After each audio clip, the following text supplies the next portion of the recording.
I'm whatever the geeks need me to be. Call it in.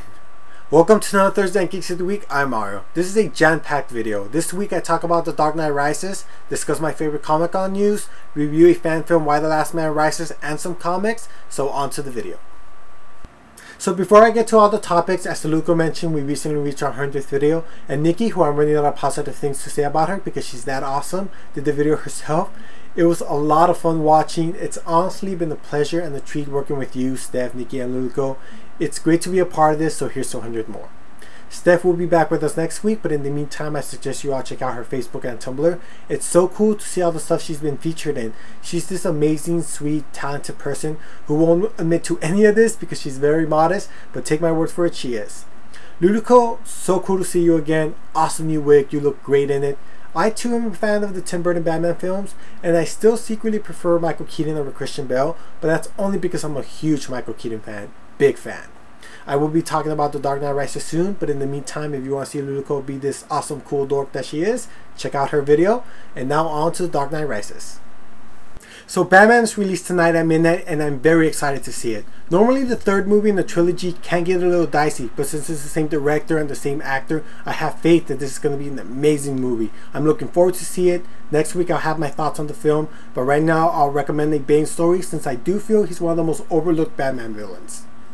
If you want to read a badass Bane story, then Nightfall Volume 1 is a comic for you. Written by Doug Molnick and art by Jim Aparo, the story is simple. Bane breaks out everybody from Arkham Asylum, and Batman is running himself ragged, capturing everybody. By the time Batman faces Bane, he's both physically and mentally exhausted. Bane proceeds to beat the holy hell out of Batman, and what follows is one of the most iconic scenes in comics of Bane putting his finisher of the backbreaker on him. He basically breaks his back like this. Break you! We never see Batman so physically beaten and vulnerable. The plot is simple but effective, and the artwork is beautiful and vivid and reminiscent of Neil Adams' work. DC recently released a more extended edition of this trade, one that includes Bane's origin story, and although I haven't picked it up, I'm going to break a cardinal rule and recommend that edition. I am planning to upgrade. This edition is solid in and of itself and a great story too, so either one would be excellent.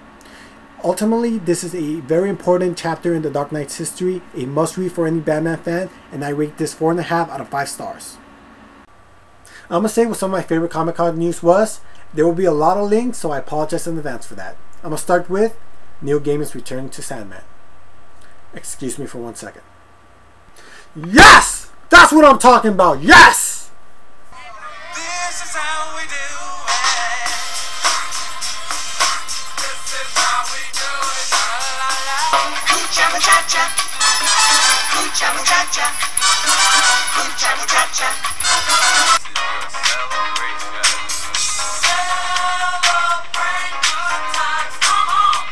And I will. He'll be teaming up with artist J.H. Williams III. They're going to explain what happened to Morpheus before issue 1. It's going to come out 2013. Check the link for his announcement. At the Walking Dead panel to show 4-minute footage of the new season, there'll be a link below for the few who haven't seen it yet, because holy shit, the new season is going to be insane. I cannot wait for that. At the Superman panel to show an exclusive teaser for the new Superman movie, Man of Steel, I hear they're going to show the full trailer at tonight's Dark Knight Rises, as if I needed more than a sentence to go see that movie.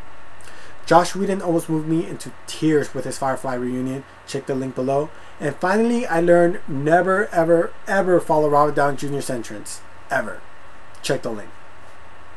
During my travels across the internet, I stumbled on this amazing fan film, Why the Last Man Rising, which is based off the comic, Why the Last Man. Written by the incomparable Brian K. Vaughan and art by Pia Guerrera, the concept is, what if every male on Earth suddenly died? Not just humans, but animals too. And the only male survivor is Yoick Brown, who's an escape artist, and his monkey Apperstan. The fan film takes certain liberties from the comic, but that's to be expected. The dialogue, the acting, and visually is very impressive for a fan film. The only change I would have made is I would have given Agent 335 her weapon of a nightstick baton thing, but that's it. It's about 20 minutes long. There will be a link below. I highly recommend it. I love watching fan creative work like this. It's always awesome to see. The source material is epic. Please watch it. I highly recommend it. Watch it right now. Watch it. Watch it, watch it, watch it. Stop watching this and go watch that. Well, okay. Finish watching this, but then go see that. It's awesome. So please watch it. It's time for some comic book reviews.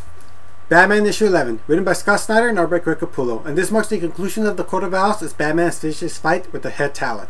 One of the hardest things to do in the conclusion is give a satisfying explanation to the story, but yet leaving the sense of the mystery, and Scott Snyder did this perfectly. This is a great arc for a great new villain, and it's no spoiler to say I'm sure we'll see the Owls again. Ultimately, I rate this 4.5 out of 5 stars. Next, I'll be reviewing Spider-Man issue 3, written by Brian Michael Bendis and Art by Sarah Pichelli. And in this comic, Mysterio from the Ultimate Universe has crashed the regular 1610 Mario universe because he wants a new world to steal from. When he runs into Peter Parker, an accident happens, and now Parker's stuck in the Ultimate Universe where he meets their new Spider-Man, Miles Morales. In this issue, both Spider-Man team up to take down Mysterio as Parker's trying to figure out if this world is all real or just an illusion. So when this comic was first announced, I was very skeptical and had my doubts, and I'm happy to say I was proven wrong because I am loving this comic. It is a simple self-contained story. You don't have to buy a bunch of other issues to figure out what's going on. All you have to follow is this comic.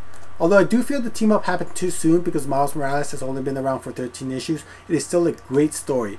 Brian Michael Bendis really knows how to write for Spider-Man. He gives both a distinct voice and the dialogue is just great. The artwork is beautiful. I'd buy it probably based on the artwork alone.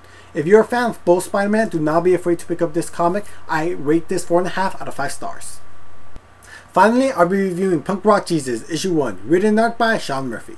This comic set in the future where the company Office has decided to make a new reality show based on the first clone human, Jesus. Yes, the Jesus. So they hold television type of auditions to see who will be the mother, and they choose Gwen Fairling, who's a teenage virgin.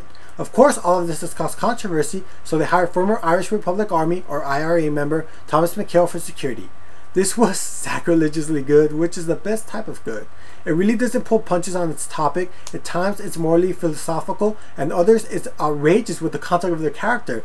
This is definitely an original concept. I'm already loving the first issue. It's a great story. If you're looking for something new to read, I definitely recommend this. It's new reader friendly, and I rate this 5 out of 5 stars. So that does for me this week. We'll be making announcements for the new Tuesday Geek soon. You did not make this easy for us. There's 20 cool people who want to join our little circle of awkward dorks, so we thank you. Quick story. I too had to audition to get in, and there were some stronger candidates the first time. I was completely shocked and surprised that I got in. So much so that for the first early weeks, I kept expecting Steph to send me an email saying she made a mistake, there was a mix-up, she's sorry, but now you're stuck with me. Point is, this was a difficult process. There's one spot and 20 videos, and there's even stronger candidates this time. That if I had to audition on this go around, I doubt I'd get in. That's how awesome you guys were. So to the 19 people who didn't get in, I want to encourage you to continue doing videos. I love seeing different fan perspective. I love seeing creative work like that, and I always encourage it. I will be checking out more YouTube channels and leaving comments, so please continue to do excellent work. And so check out the other Geeks of the Week. Stay geeky, and thank you for watching, and thank you for support. Honestly, thank you. So see you later.